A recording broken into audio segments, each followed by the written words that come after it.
What's up, you guys? Welcome to my channel. My name is Michael Trader, otherwise known as Tired Tater. I'm here to bring you guys some reviews on new bottles and some old bottles. I also enjoy the occasional sample. I have a series, Sputter Dud, where I try random samples that people have given me. And who knows, sometimes I'll throw you guys some funny shorts every once in a while, but today it's going to be about a review of a new bottle.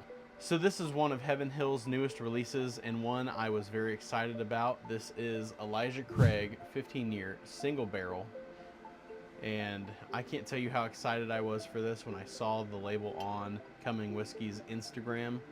And I also was a little bit nervous because I don't really care for Elijah Craig 18-year. I feel like it's a little too watery, but also too oaky at times, and there's not much in between. But this one I'm pretty optimistic about, with a 15-year age statement, 108 proof, and an MSRP of $149.99.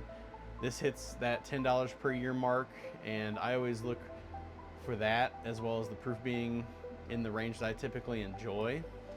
All the stats sound great, and it makes me feel like this is going to be one of my favorite releases this year. So let's get into this. I have barrel number 90, so your experience may be a little bit different than mine, but from what I've been told by my buddies who have several of these bottles, they do gear towards more the sweeter side, which I think is welcome, because typically people get a lot of nutty or maybe spicy notes on Elijah Craig. I love Elijah Craig. I've got about 40 bottles of their stuff. So let's just get into this.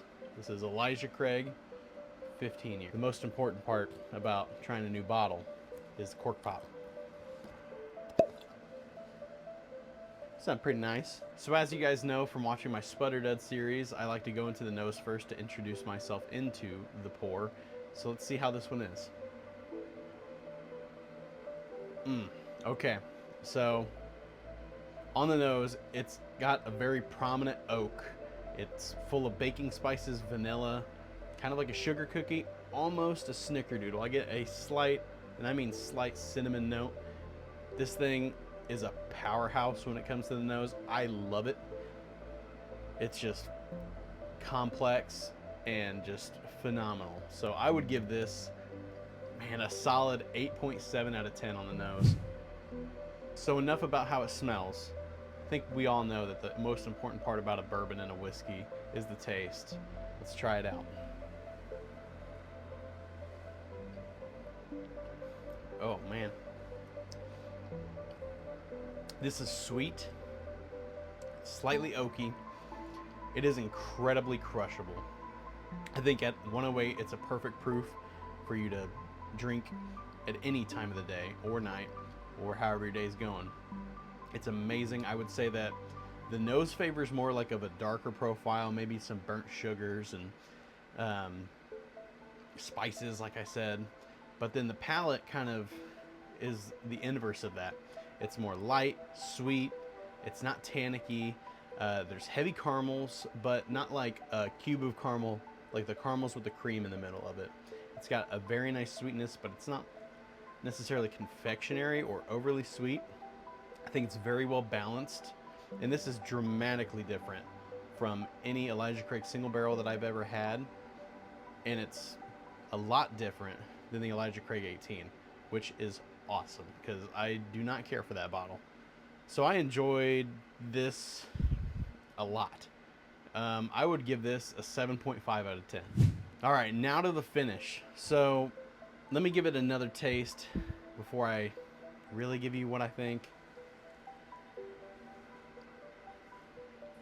So initially there's like a lot of flavor up front, but I think on the back end it kind of just dies off to an extent, but it's still very solid. I really like bourbons that kind of punch me in the face and just keep punching as they go, and that build up a spice on the back of my palate. Usually I get that a lot with Elijah Craig products, but this just lingers with like a sweetness, you know, like after you drink a good sweet tea. I do wish it was more bold and in your face, but it's still very good. I'd give this finish a 6.5 out of 10. So as a recap, the taste was an 8.7, the nose was a 7.5, and the finish was a 6.5, which are all incredible scores. This comes out to a total of around 79.7 out of 100. So basically an 80 out of 100, which is an incredible score. So I would consider this a fantastic whiskey. I would absolutely buy this if I found it on the shelves again. Luckily, I have 2 of them. Maybe I can get some more and hope to try some of my other friends' barrels and bottles to see how much they vary. I have not heard a single bad thing about one of these single barrels. So I'm looking forward to finding another one. I hope you guys find one. And if you're a fan of my content, I've got all sorts of content, different types of videos, so feel free to check them out in my descriptions. I have playlists. And don't forget, you need to like, comment, and subscribe. Tell your friends about my channel. Thank you for watching. I'll see you guys next time. Cheers.